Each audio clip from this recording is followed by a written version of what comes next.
Hello दोस्तों, नमस्कार। मैं आपका भाई आज मैं आपके लिए क्लास 10th की हिस्ट्री से फर्स्ट चैप्टर लेकर आए जो आपका है यूरोप में राष्ट्रवाद।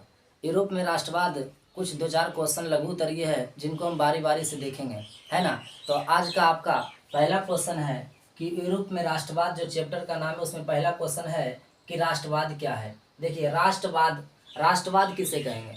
जो भी व्यक्ति अपने देश को सेवा करना चाहता हो, देश से प्रेम करता हो, उसे आप राष्ट्रवाद कहेंगे, है ना। ऐसा नहीं कि देश को लूटेगा उसको भी आप राष्ट्रवाद कहेंगे, ऐसा नहीं, तो वो लूटवाद हो जाएगा। और हम लोग जो पढ़ेंगे राष्ट्रवाद पढ़ेंगे।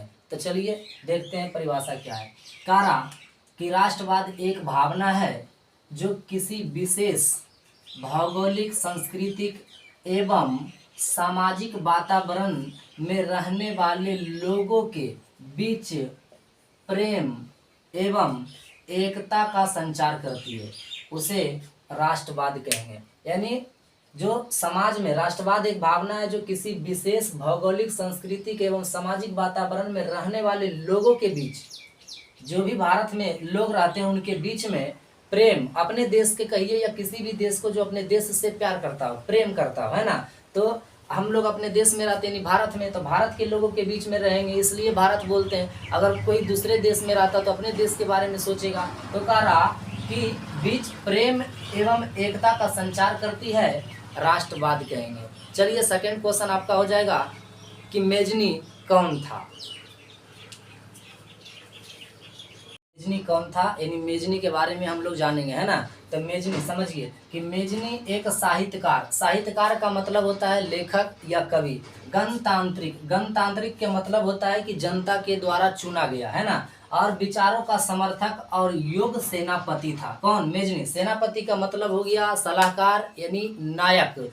तो मेजनी देखिए क्या क्या था। मेजनी एक साहित्यकार, गणतांत्रिक, विचारों का समर्थक और युग सेनापति था। कौन? मेजनी। मेजनी ने 1831 ईस्वी में यंग इटली और 1834 ईस्वी में यंग यूरोप नामक संस्था का गठन किया। आपका यहाँ से दो क्वेश्चन पूछ सकता है। आपसे पूछेगा, क्या पूछेगा कि यंग इटली का गठन किसने किया, तो आप कहेंगे मेजनी ने। लेकिन यंग इटली का गठन कब हुआ, तो आप कहेंगे 1831 में। आपसे पूछा जाएगा, क्या पूछा जाएगा कि यंग यूरोप का गठन किसने किया, तो यंग यूरोप का गठन किसने किया? मेजनी ने किया। चलिए तीसरा क्वेश्चन आपका है कि जर्मनी के एकीकरण की क्या बाधाएं थी। यानी जर्मनी एकीकरण नहीं हो रहा था, उसमें क्या क्या बाधाएं थी, है ना। तो चलिए उनको देखते हैं कि जर्मनी के एकीकरण की निम्नलिखित बाधाएं थी। मतलब जर्मनी को एकीकरण होने के लिए नहीं देता था, उनमें निम्नलिखित बाधाएं थी। तो देखते हैं कि क्या क्या बाधाएं। नंबर 1 में कह रहा कि जर्मनी लगभग, जर्मनी जो देश था, जर्मनी लगभग छोटे बड़े मिलाकर 300 राज्यों में बटा हुआ था, है ना। कहने का मतलब जर्मनी इसलिए एकीकरण नहीं होता था कि जर्मनी में ही लगभग छोटा बड़ा मिला करके 300 राज्य बटा हुआ था। चलिए पहला। दूसरा नियम क्या था कि जर्मनी को एकीकरण के लिए होने में बाधाएं थी। तो जर्मनी के अलग अलग राज्य में, है ना, जर्मनी के जो छोटे बड़े 300 राज्य थे उसमें अलग अलग राज्य में वहाँ खान पान और रहन सहन और बोली भाषा और पहनावा सब अलग था, है ना। अगर बड़े देश थे तो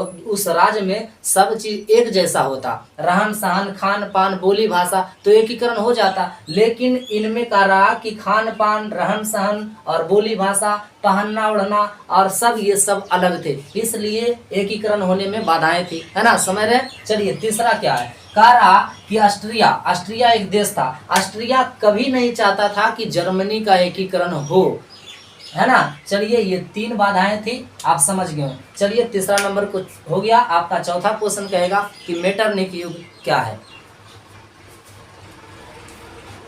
आपका चौथा क्वेश्चन है कि मेटरनिख युग क्या है ना। मेटरनिख युग, ये आपका लास्ट क्वेश्चन है कि मेटरनिख युग क्या है। चलिए देखिए, कारण मेटरनिख युग 1815 ईस्वी से लेकर 1848 ईस्वी तक के समय का मेटरनिख युग कहा जाता है। मतलब कि जो मेटरनिख 1815 से लेकर 1848 तक का समय बिताया, उसके बीच के समय को ही मेटरनिख युग कहा जाता है। और इस समय मतलब इस समय जो रहा है 1815 से 1848 तक, इस समय ऑस्ट्रिया देश है, ऑस्ट्रिया का चांसलर मेटरनिख था। मेटरनिख क्रांति का घोर विरोधी था, यानी वहां क्रांति होता था तो मेटरनिख उसका विरोध करता था, है ना। तो चलिए आपका क्वेश्चन आज का समाप्त हुआ, अगले वीडियो में मिलते हैं। धन्यवाद।